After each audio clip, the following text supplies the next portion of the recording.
తాకట్టులో ఉన్న బంగారాన్ని విడిపించి ఆ రోజున్న మార్కెట్ ధర కట్టి మిగిలిన డబ్బును మీకు అందిస్తుంది కొమ్మూరి గోల్డ్. నమస్కారం ముల్లపూడి గారు. నమస్కారం ముఖేష్ అంబానీ గారు. వృశ్చిక రాశి వారికి జూన్ నెలలో ఎలా ఉండబోతుందంటారు? వృశ్చిక రాశి అసలు ఈ పేరులోనే ఒక ప్రత్యేకత ఉంది. అంటే తేలిలాగా కుట్టేస్తుంది. అంటే వీళ్ళు మంచివాళ్ళే, వీళ్ళు చేసే పని అవతల వాళ్ళకి ఇరిటేటింగ్ ఉంటుంది. Okay, hello uncle how are you అంటారు. అంటే ఏంటన్నా అంకుల్ అన్నాం అంటే అంటే ఆయనకి మీరు ఏమనాలా అంటే మన ఏదో చిన్నగా ఏజ్ పెద్ద అయిపోయిందని అన్నారని అనుకుని ఉంటారనమాట. సో వృశ్చిక రాశి వారికి అర్ధాష్టమ రాహువు, పంచమ శని, అష్టమ గురుడితో దంచవేమేనంత కూతురు అన్నట్టు దంచి పడేసింది. ఎప్పటి వరకు అండి? జనవరి 1 వరకు, జూన్ 1 వరకు 2026 సంవత్సరంలో. ఇప్పుడు మారిపోయింది సెకండ్ నుంచి.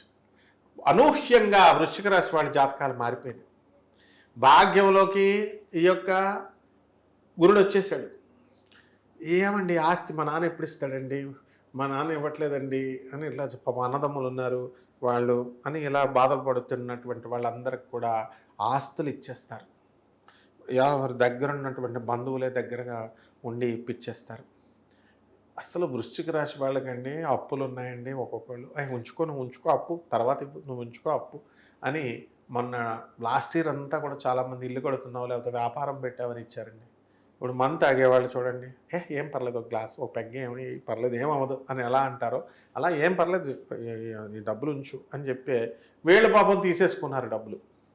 ఇప్పుడు ఈ సంవత్సరంలో అప్పుల భారం ఎక్కువైపోయి ఇప్పుడు అప్పులన్నీ కూడా తీర్చడం ప్రారంభిస్తారు. ఎప్పుడు తీర్చగలుగుతామండి మనం? ఆదాయాలు వస్తున్నప్పుడే కదా. అది కూడా ధర్మబద్ధంగా ఉండాలి. ధర్మబద్ధమైనటువంటి వ్యాపారాలు, ధర్మబద్ధమైనటువంటి ఆదాయాలు ఈ యొక్క వృశ్చిక రాశి వారికి వస్తాయి ఈ సంవత్సరం. అలాగే రాహు ఎంతకాలం పెడతాడండి టెన్షన్? ఎవడైనా భ్రమంలో ఎంతకాలం ఉంచగలుగుతాడండి? సత్యమే కదా గెలిచేది. అవును. కాబట్టి భ్రమంలో బతుకుతున్నటువంటి వృశ్చిక రాశి వారు ఈ జూన్ నెలలో ఇంకా భ్రమంలోనే ఉంటారండి. దాన్ని దాటి బయటికి రావాలి. అలాగే పిల్లలు, డాడీ నాకు ఆ బైక్ కావాలా, డాడీ నాకు కారు కావాలా, ఈ కొనిచ్చేస్తారండి. డాడీ నాకు ఆ పిల్లే కావాలా అని అడుగుతారు. ఆ పిల్ల డాడీ ఒప్పుకోవాలి. వాడు పెద్ద రౌడీ షీటరో ఎమ్మెల్యే అయ్యి ఉంటాడు. వీడు వెళ్ళి అడిగితే తండ్రి ఎలా ఒప్పుకుంటాడండి? ఈ అబ్బాయి కనుక ఆ అమ్మాయిని ఇప్పుడు సుప్రీంకోర్టు ఇచ్చేసిందండి తీర్పు. ఎవరి ఇష్టం వచ్చిన వాళ్ళు లివింగ్ ఇన్ రిలేషన్లో ఉండొచ్చు, లేకపోతే పెళ్ళిళ్ళు లేపుకెళ్ళిపోవచ్చు అని చెప్తున్నారు కదండి. మరి ఆ విధంగా వీడు ఏం చేస్తాడు? ఎలూప్మెంట్స్, డబ్బున్న పిల్లని లేకపోతే గుండాల పిల్లని లేపుకెళ్ళిపోతే ఎవరి మీదకి వస్తారండి? దాడికి తండ్రి మీదకి వస్తారు. ఇంటికి వాడు బాగానే ఉన్నాడు, అమ్మాయిని తీసుకుని వెళ్ళిపోయాడు, తండ్రిని పట్టుకుంటారు. ఈ విధంగా తండ్రులందరూ కూడా ప్రమాదంలో పడేటటువంటి వృశ్చిక రాశి తండ్రులు ప్రమాదంలో పడే అవకాశాలు ఉన్నాయి. కాబట్టి పిల్లల్ని నాయన లవజాతం చేసావు కానీ కొంచెం మంచివాళ్ళని చేయరా నాయన అని చెప్పాలి, ట్రైనింగ్ ఇవ్వాలి. కాబట్టి ఈ యొక్క రాహు అంతా కూడా మనకి ఇలాంటి సమస్యలను ఇవ్వడానికి వృశ్చిక రాశి వాళ్ళకి చూస్తూ ఉంటాడు. అర్ధాష్టమ రాహు అండ్ పంచమ Shani, most dangerous planets and most helpful planets కూడా అవి. సో ఆ విధంగా ఈ యొక్క వృశ్చిక రాశి విద్యార్థులందరూ కూడా తెగ చదువుతారు. ప్రేమలు లేవు, గేమలు లేవు, అనుభవం వచ్చింది, హ్యాండ్ ఇచ్చేసారు అమ్మాయిలు. దాంతో బుద్ధి వచ్చింది, మార్కులు ఫెయిల్, టీచర్లు చెప్తారు చదవరా బాబు అని. ఒకడు ఉన్నాడండి మా స్టూడెంట్, వాడు ఏమంటాడంటే కాలేజీలో ఎవరితో కూడా మాట్లాడటం అనమాట, మంచి స్టైలిష్గా వెళ్తాడు. పాపం వాడికి కొంచెం ఎవరు అలవాట్లు అనుకుంటాయి కదా. అయితే అక్కడ లెక్చరర్స్ ఏమంటారు తెలుసా? ఒరేయ్ నువ్వు తర్వాత సుందరపిచ్చేలాగా తర్వాత ఆ సత్యనాథలాగా అవుదు కానీ ఇప్పుడు మాతో పాటు ఉంటున్నావు, కొంచెం మాట్లాడరా మాతో. ఎప్పుడు చూసినా హైగా ఆలోచించడం అనమాట. ఒక అంబానీ లెవెల్లో ఆలోచిస్తాడు. సో ఆ లెవెల్ కాదురా, ఉండరా మాతో మాట్లాడు, మాతో ఉండి 4 ఏళ్ళు అంటారు. ఆ లెవెల్లోకి ఈ యొక్క రాహు తీసుకెళ్ళిపోతాడు వృశ్చిక రాశి వాళ్ళని. ఓకే, అంటే చుట్టుపక్కల ఉన్న వాళ్ళందరినీ వదిలేసి మంచిగా ఎక్కడో సినిమాలో వాళ్ళ లోకంలో వాళ్ళు విహరింపజేస్తాడు. ఇది రాహు యొక్క లక్షణం. ఓకే.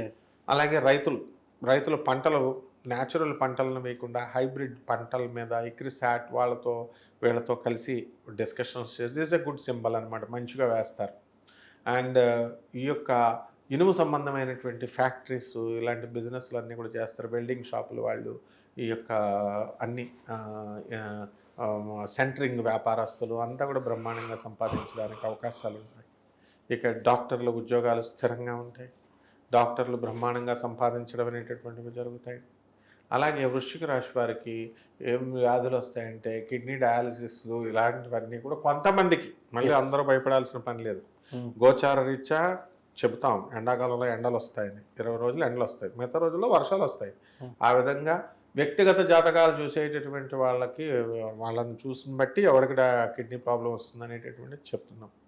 అలాగే మాకేం కాదంటూ మందు, మాకేం కాదు అంటూ సిగరెట్లు తాగుతారు. వీళ్ళకి తెలియనటువంటి రహస్యం ఏంటంటే పార్షియల్గా పోతుంది, అది కనబడదు అనమాట. ఒకేసారి నా లివర్ బాగానే ఉంది అనుకోండి, 20%, 30%, 40% కొట్టుకుంటూ వెళ్ళిపోద్ది. సో ఆ విధమైనటువంటి ప్రాబ్లంలో వీళ్ళ పడడానికి అవకాశాలు ఉంటాయి. కాబట్టి భయం అనేది, ఫియర్ ఇస్ వెరీ ఎక్స్పెన్సివ్. భయం అనేది మన మహేష్ బాబు సినిమాలో, పోకిరి సినిమాలో చెప్తాడు Prakash Raj, fear is very expensive. భయపడాలి. భయాన్ని అనేది చాలా ఖరీదైనటువంటి వస్తువు అనమాట. సో ఆ విధంగా వీళ్ళు ఆ ఫియర్కి వీళ్ళందరూ కూడా కొంచెం గౌరవించడం అనేటటువంటిది జరుగుతుంది. కాబట్టి ఈ వృశ్చిక రాశి వారికి ఎవరికైతే ఉద్యోగాలు లేవో అటువంటి వాళ్ళందరికీ కూడా ఉద్యోగాలు రావడానికి అవకాశాలు ఉంటాయండి. అండ్ ముఖ్యంగా వీళ్ళందరూ కూడా వృశ్చిక రాశి వాళ్ళు తెలుసుకోవాల్సింది ఏంటంటే, అరే గురుగ్రహం మారిపోయింది అంటున్నారు, భాగ్యంలోకి వచ్చేసింది అంటున్నారు, మాకు ఉద్యోగం ఆటోమేటిక్గా వచ్చేస్తుంది, మాకు డబ్బులు ఆటోమేటిక్గా వచ్చేస్తాయంటే అలా రావండి. ఉద్యోగం ఆఫీసుల చుట్టూ తిరగాలి. అప్పుడు చీపా అని పంపించేసిన వాళ్ళు 10 సార్లు తిట్టిన వాళ్ళు ఇద్దరే తగులుతారు మనకి. అండ్ డబ్బులు కూడా సూట్ కేసుల్లో డబ్బులు రావండి, హార్డ్ వర్క్ చేయాలి. సో జ్యోతిష శాస్త్రాన్ని బాగా ఇండ్యూస్ చేస్తారు అందరూ. నీ గ్రహం 300 సంవత్సరాలకు ఒకసారి మారింది, నీ గ్రహం మారిన వెంటనే వీడు ఎక్స్పెక్ట్ చేసేస్తున్నాడు సూట్ కేసు డబ్బులు వచ్చేయాలని.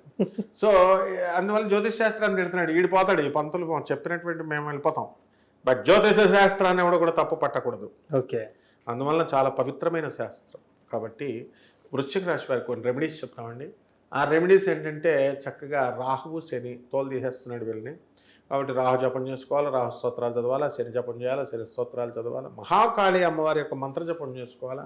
మహాకాళి అమ్మవారి యొక్క మంత్రము, హోమము, అనుష్ఠానము, సాధన ఇవన్నీ చేసుకుంటే బ్రహ్మాండంగా ఉంటుందండి. రావి చెట్టుకు పూజ చేసుకోవాలండి, ఇవి చేసుకుంటే చాలండి. మొత్తానికి వృశ్చిక రాశి వారికి ఎలా ఉండబోతుంది జూన్ నెలలో అని ఫలితాల గురించి చెప్పారు గురువు గారు. ధన్యవాదాలు. ధన్యవాదాలు.